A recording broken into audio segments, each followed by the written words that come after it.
नमस्कार दोस्तों, मैं हिमांशु शर्मा आपका स्वागत करता हूँ इस डायरेक्टर की सीरीज़ में। जैसा कि आज आपको पता है कि हम कवर करने वाले हैं अपनी लॉ के डायरेक्टर के सारे सेक्शंस को, सारे चैप्टर्स को, सारे चैप्टर मतलब चैप्टर नंबर 1, 2, 3। ठीक है, तो स्टार्ट करते हैं। Appointment and qualification of director, chapter number 1।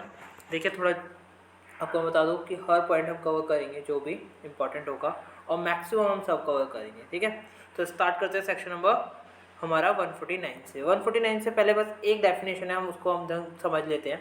Start करते हैं। ठीक है, according to section 2 clause 10 board of director का मतलब बताया गया है इसमें। और बोर्ड ऑफ डायरेक्टर का मतलब मैं आपको बताता हूँ। सबसे पहले बोर्ड ऑफ डायरेक्टर का मतलब समझने से पहले डायरेक्टर का मतलब समझिए। डायरेक्टर कौन है? डायरेक्टर वो बंदा है जो बोर्ड पे अपॉइंट किया गया है, बोर्ड में अपॉइंट किया गया है। तो बोर्ड ऑफ डायरेक्टर क्या है? कलेक्टिव बॉडी ऑफ डायरेक्टर क्या है? बोर्ड ऑफ डायरेक्टर है। मतलब देखिए, बहुत सारे इंडिविजुअल्स को अपॉइंट किया जाएगा बोर्ड में, और जब उसको कलेक्टिवली हम क्या बोलेंगे? बोर्ड ऑफ डायरेक्टर बोलेंगे। समझते हो? जोड़ के उन्हें क्या बोलेंगे?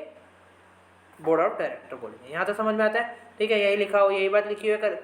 Collective body of director called as board of director. Clear है? आप आइए यहाँ से इंपॉर्टेंट पार्ट पे, सेक्शन नंबर 149 पे। तो सेक्शन नंबर 149 ऑफ कंपनीज एक्ट 2013 क्या बोलता है? सबसे पहले बोलता है कि जो भी board of director, every company के बोर्ड ऑफ डायरेक्टर में कौन होंगे? इंडिविजुअल एज ए डायरेक्टर होंगे। इस वर्ड को हाईलाइट कीजिएगा, इंडिविजुअल एज अ डायरेक्टर्स होंगे। तो इसका मतलब क्या हो गया? Person other than the individual, like corporate firms, association of person, AOP, BOI, कोई भी आपका डायरेक्टर नहीं हो सकता। डायरेक्टर केवल कौन होगा? इंडिविजुअल होगा। ये बात समझ में आती है? इसके बाद लिखिए minimum number of director and maximum number of director की बात। तो इससे हम इस चार्ट से कवर करेंगे। देखिए, minimum number of director public company के केस में 3, प्राइवेट के में 2, और ओपीसी 1% कंपनी में एक डायरेक्टर मिनिमम होना चाहिए। पब्लिक में 3, प्राइवेट में 2। बात समझ में आती है? मैक्सिमम की बात करूँगा तो 15 हो सकते हैं, बट ध्यान रखना इन 15 से भी ज़्यादा हो सकते हैं। आप स्पेशल रेजोल्यूशन पास करके 15 से भी ज़्यादा अपॉइंट कर सकते हैं। और एक बात का ध्यान रखना, जब भी स्पेशल रेजोल्यूशन पास होता है तो ये सेकंड नंबर पे होता है। पहले आपका आर्टिकल अमेंड होगा। आर्टिकल में मान लीजिए लिखा हुआ है कि 15 मैक्सिमम हो सकते हैं, तो और अगर आपको 16 डायरेक्टर अपॉइंट करने हैं तो पहले आप अपने आर्टिकल को अमेंड करोगे, एमओ को, और फिर स्पेशल रेजोल्यूशन पास करोगे कि हमें 16 डायरेक्टर अपॉइंट करने हैं। तो पहले आर्टिकल अमेंड होता है, फिर एसआर पास होता है। ये बात क्लियर है? अच्छा, ये बोला गया है जो ऊपर बात लिखी थी कौन सी वाली, 15 डायरेक्टर की, ये बात गवर्नमेंट कंपनी के केस में अप्लाई नहीं होती है। उन्हें एग्जेम्पशन दी गई है। वो अगर 15 से ज़्यादा डायरेक्टर अपॉइंट करना चाहते हैं तो बिना एसआर पास किए भी कर सकते हैं। उनको एसआर की रिक्वायरमेंट नहीं है। यहाँ तक बात समझ में आती है? लेकिन एक बात का ध्यान रखना, ये एग्जेम्पशन तभी मिलेगी, ये एग्जेम्पशन तभी मिलेगी अगर कंपनी ने डिफॉल्ट नहीं, गवर्नमेंट कंपनी ने डिफॉल्ट नहीं किया है। किसकी फाइलिंग में? Financial statement and annual return की फाइलिंग में कोई डिफॉल्ट नहीं किया है। Financial statement under section 137 and annual return under section 92। Clear है यहाँ तक? ये सेम एग्जेम्पशन सेक्शन 8 कंपनी को भी मिलती है, और उनके लिए भी कंडीशन सेम है कि उन्होंने कोई डिफॉल्ट ना किया हो in filing of annual return and financial statement. ठीक है, यहाँ तक बात क्लियर है। अब वुमेन डायरेक्टर आता है। वुमेन डायरेक्टर के मैं आपको एक बात बताता हूँ। ऐसी रूल नंबर 3 में लिखा है, रूल नंबर किसका? इस चैप्टर में जितने भी रूल्स कवर होंगे वो appointment and qualification of director में कवर होंगे। तो रूल नंबर 3 में लिखा हुआ है कि स्पेसिफाइड क्लास ऑफ कंपनीज को अपने बोर्ड ऑफ डायरेक्टर, जो कलेक्टिव बॉडी ऑफ इंडिविजुअल मैंने ऊपर बात की, बोर्ड ऑफ डायरेक्टर, उसमें एक वुमेन डायरेक्टर होनी ही चाहिए। अब रूल नंबर 3 में वो कौन सी कंपनीज है जिनके लिए ये मैंडेटरी है कि उनके बोर्ड ऑफ डायरेक्टर में एक वुमेन डायरेक्टर होनी ही चाहिए? तो वो कौन सी हैं?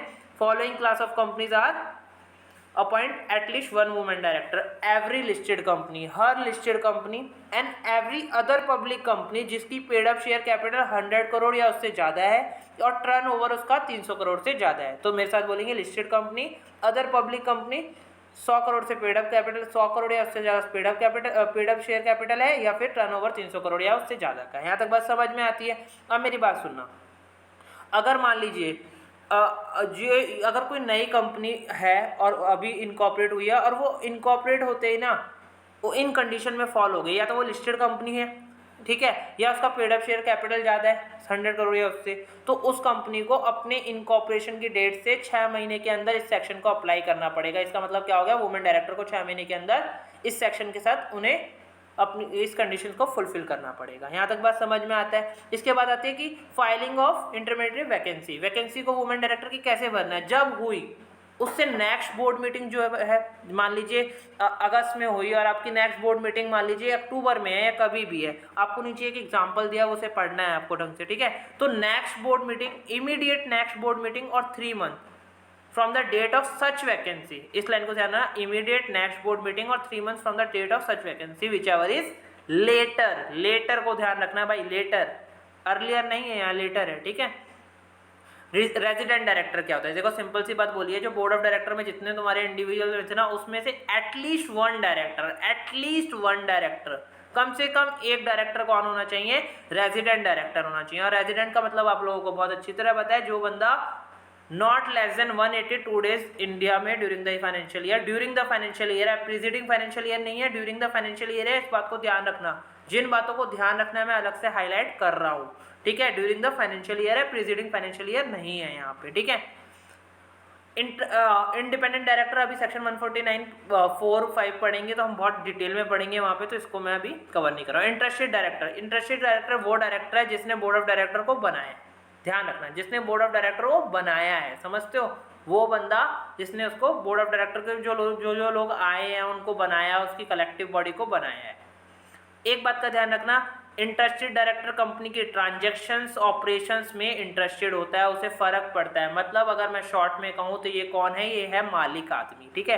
Executive and non executive director, executive के लिए हमेशा ध्यान रखना है ये एक्टिव ऑपरेशन, बिजनेस ऑपरेशन में इन्वॉल्व होते हैं। एग्जाम्पल देता हूँ, मान लीजिए किसी कंपनी का फाइनेंस डिपार्टमेंट है, तो फाइनेंस डिपार्टमेंट का कोई हेड है, वो ऑपरेशंस काम कर रहा है, मार्केटिंग डिपार्टमेंट का कोई हेड है और उसको कोई डायरेक्टर अलग से अपॉइंट किया हुआ है कंपनी ने, वो ऑपरेशंस में इन्वॉल्व होते हैं। नॉन एग्जीक्यूटिव क्या होते हैं, केवल बोर्ड मीटिंग के थ्रू पार्टिसिपेट करते हैं, उनके डिस्कशन में पार्ट लेते हैं, कंपनी की पॉलिसीज पे बात करते हैं, कंपनी की स्ट्रेटेजीज पे बात करते हैं, सही है गलत इस पे बात करते हैं, जैसे इंडिपेंडेंट डायरेक्टर। तो समझ में आया दोनों में डिफरेंस। मैं एक और बार समराइज करता हूँ, एग्जीक्यूटिव डायरेक्टर कंपनीज के ऑपरेशंस में इन्वॉल्व होते हैं, वो कंपनी के मालिक लोग होते हैं, वो कंपनी के बुरे भले हर में इन्वॉल्व होते हैं, जो भी डिसीजंस होते हैं रेगुलर सब में।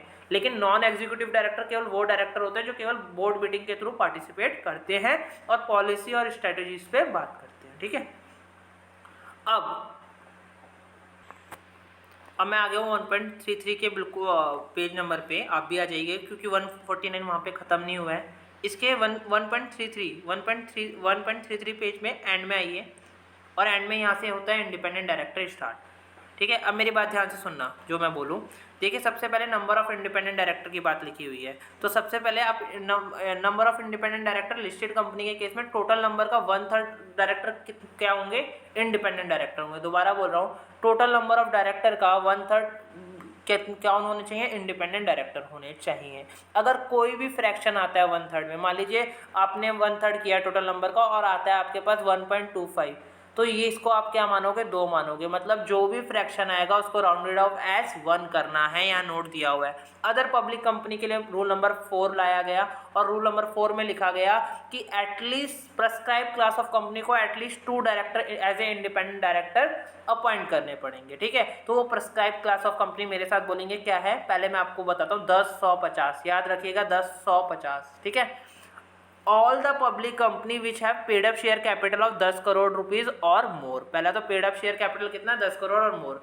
इसी तरह all such public company which have turnover 100 crore और मोर, और all the public company which have in the aggregate, फिर से मैं हाईलाइट कर रहा हूँ, इन द एग्रीगेट जोड़ने पर किन 3 चीज़ों को, outstanding loan, debenture and deposit को एक्सीडिंग 50 करोड़ है। बात समझ में आती है।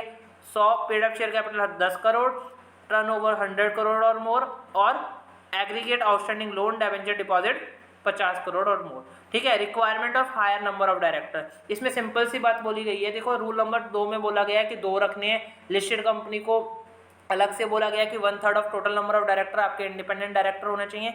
लेकिन इससे निकल के जो आता है, मतलब 149(4) में जो नंबर ऑफ डायरेक्टर निकल के आते हैं इंडिपेंडेंट, अगर उससे ज़्यादा रिक्वायरमेंट कहीं ज़्यादा है तो उसको माना जाएगा। जैसे कि मान लीजिए आपका 177 ऑडिट कमेटी में बोला गया है कि आपको मिनिमम 3 डायरेक्टर रखने हैं। अगर मान लीजिए रूल 4 के अकॉर्डिंग आपके 2 डायरेक्टर बनते हैं, लेकिन उस कंपनी पे ऑडिट कमेटी का सेक्शन भी लगता है, तो 2 और 3 में से उसे क्या मानना पड़ेगा, 3 रखने पड़ेंगे। यही बात लिखी हुई है requirement of higher number of director में, कि अगर कोई और सेक्शन बोलता है कि ज़्यादा नंबर ऑफ डायरेक्टर रखने हैं तो आपको उस सेक्शन के अकॉर्डिंग इंडिपेंडेंट डायरेक्टर रखने पड़ेंगे।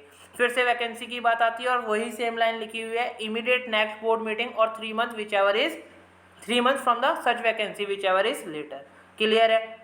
अब बात करते हैं appointment of duration of condition after the non fulfilment of such no appointment requirement. ठीक है, देखिए अब मैं आपको एक एग्जांपल दे रहा हूँ, उससे क्लियर हो जाएगा। 17-18 में क्या हुआ, कंपनी की पेड अप शेयर कैपिटल की रिक्वायरमेंट थी 10 करोड़ और मोर, तो इनकी पेड अप शेयर कैपिटल कितनी हो गई, 11 करोड़ हो गई, और ये सेक्शन इन पे अप्लाई हो गया। तो कंपनी ने क्या रख दिए, 2 डायरेक्टर रख दिए। अब 18, 19, 19, 20 और 20, 21, मैंने क्या बोला, 3 साल लगातार कंपनी की paid up share capital 9 crore थी, जो इससे नीचे थी, और बाकी कंडीशन तो कंपनी पूरी करती ही नहीं थी। तो ये चौथे साल से अगर लगातार कोई भी 3 कंडीशन पूरी नहीं हुई तो चौथे साल से ये सेक्शन कंपनी पे अप्लाई नहीं होगा। ठीक है, लेकिन ये 3 ईयर तो होगा ही होगा, जो 3 ईयर थे ना उनमें तो लगेगा ही।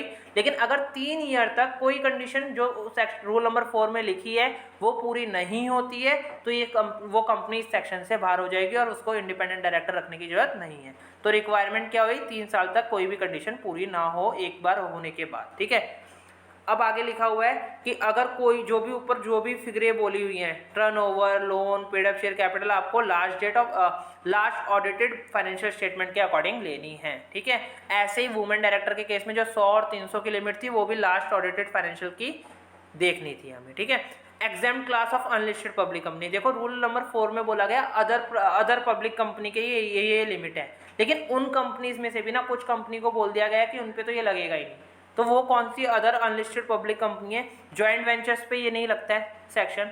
अगर कोई ज्वाइंट वेंचर बना 2 कंपनियों का मिलके तो उसको इंडिपेंडेंट डायरेक्टर के सेक्शन को पूरा करने की जरूरत नहीं है। इसी तरह अगर कोई होली ओन सब्सिडरी है किसी होल्डिंग कंपनी की तो उसको भी जरूरत नहीं है। ठीक है और कोई डोमेन कंपनी है तो उसको भी इसको पूरा करने की जरूरत नहीं है। ऐसा इसलिए आपको भी समझ में आता है, ज्वाइंट वेंचर के केस में अलग अलग कंपनियां अलग अलग लेवल पे रख रही होंगी। अगर कोई होली ओन सब्सिडरी है तो सब्सिडरी और होल्डिंग में कोई अंतर नहीं रह गया, और डोमेन कंपनी तो डोमेन कंपनी होती है, वो वैसे ही एक्टिव पार्टिसिपेट होती नहीं है। ठीक है, तो हमें ये चार्ट में यही लिखा हुआ है, independent director, listed company 1/3, total number of director, prescribe class of company rule number 4 में paid up share capital 10 crore, turnover 100 crore, aggregate loan debenture deposit 50 crore. ठीक है, 2 नंबर रखने हैं। ये नीचे जो भी दिया है समराइज, जो ऊपर पढ़ाया वही समराइज करके लिखा हुआ है। Who can become a independent director, ये वाला सेक्शन एक तो प्रोसीजरल सेक्शन है और मैं इसको एलओडीआर जब कराऊंगा उसमें कवर करूंगा, क्योंकि वहाँ भी सेम है। ठीक है, बिल्कुल सेम है, हम दोनों को कंपेयर करके पढ़ेंगे वहाँ पे सेक्शन 149(6) को। तो इधर हम अभी नहीं पढ़ रहे हैं इसको। ठीक है, आगे चलते हैं।